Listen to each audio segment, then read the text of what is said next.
નમસ્કાર. આપણે અંધેરી નગરી પાઠમાં આગળનું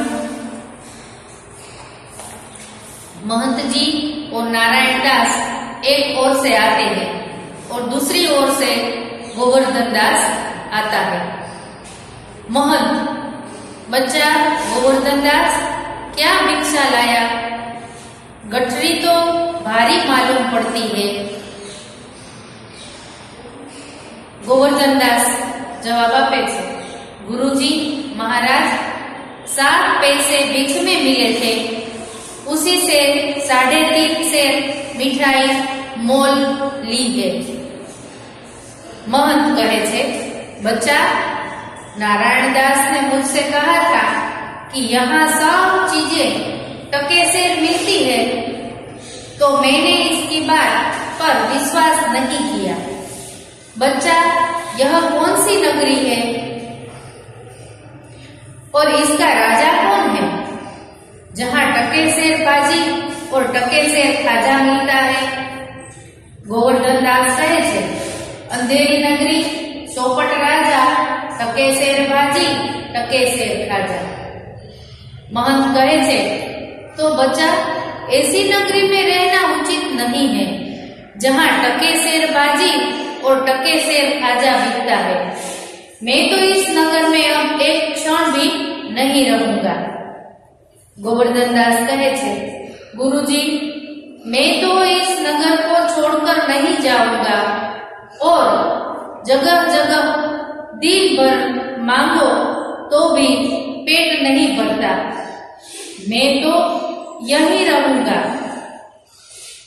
महंत कहे छे, देख मेरी बात मान, नहीं तो पीछे पछताएगा. मैं तो जाता हूँ, पर इतना कहे जाता हूँ कि कभी संकट पड़े तो याद करना. यह कहते हुए महंत चले जाते हैं. અહીં એક દ્રશ્ય પૂરું થાય છે, ત્યાર પછી બીજું દ્રશ્ય શરૂ થાય છે. दूसरा दृश्य, राजा, मंत्री और नौकर लोग यथास्थान बैठे हैं. पर्दे के पीछे से दुहाई है का शब्द होता है. राजा बोलता है, कौन चिल्लाता है, उसे बुलाओ. तो 2 नौकर एक फरियादी को लाते हैं.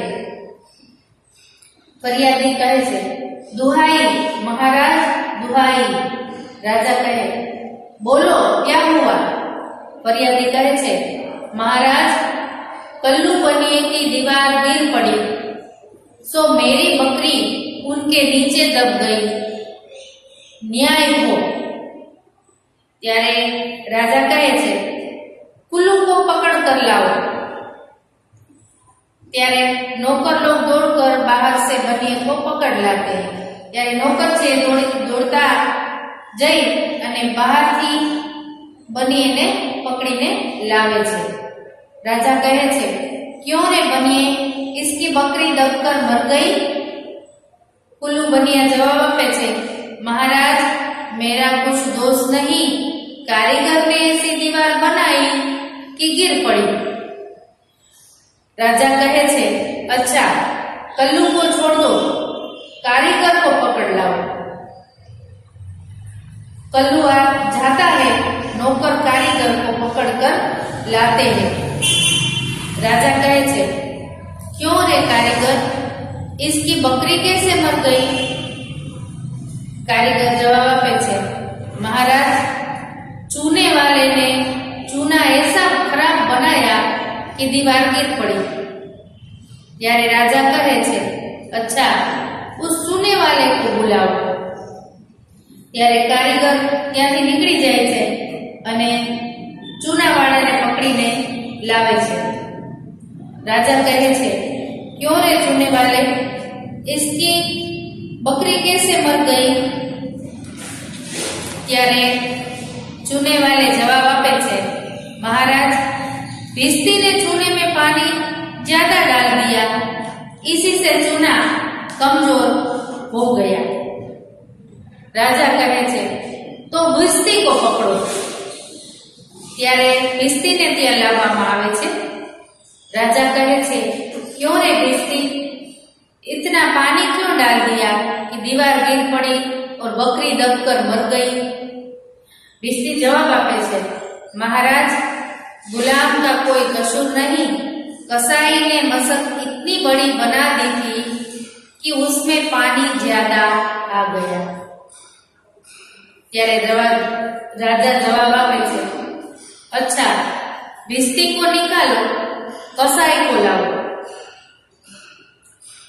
त्यारे नौकर छे भिस्तीने वળી ત્યાંથી લઈ જાય છે અને કસાઈને લાવે છે। राजा कहे छे, क्यों रे कसाई, तूने ऐसी मशक क्यों बनाई।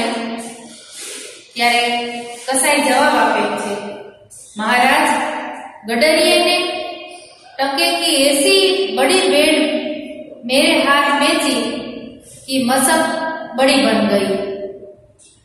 राजा कहे छे, अच्छा कसाई को निकालो, गडरिये को लाओ। त्यारे कसाई ने ત્યાંથી હટાવવામાં આવે છે અને ગડરિયાને બોલાવી લેવામાં આવે છે। राजा कहे छे, क्यों रे गडरिये, ऐसी बड़ी भेड़ क्यों बेची। राजा कहे, महाराज उधर से कोतवाल की सवारी आई, भीड़ भाड़ के कारण मैंने छोटी बड़ी भेड़ का ख्याल ही नहीं किया, मेरा कुछ कसूर नहीं। राजा कहे, इसको निकालो, कोतवाल को पकड़ कर लाओ।